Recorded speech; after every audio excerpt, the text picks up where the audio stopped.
Rich infused flavors in every bite. Fish dum biryani cooked in Kolkata style. Welcome to Delectable Eats. Combine firm fish pieces with basic spices to marinate.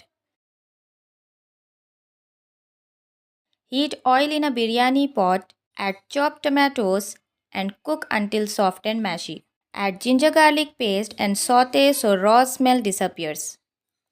Add all dry spices and mix well.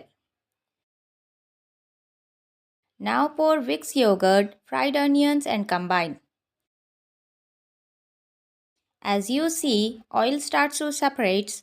Gently add marinated fish pieces into the masala, along with green herbs. Cover and cook for another 3 minutes.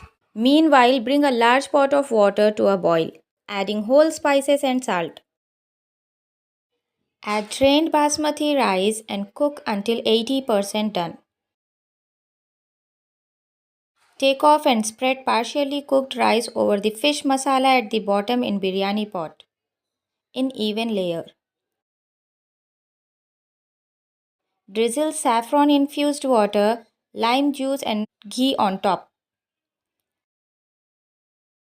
Cover the pot and cook on high heat for 2 minutes. Then reduce the heat to set on them for 10 minutes. You should definitely try making it. Otherwise, order and we'll feed you. Do like and subscribe for more such interesting, delicious recipes.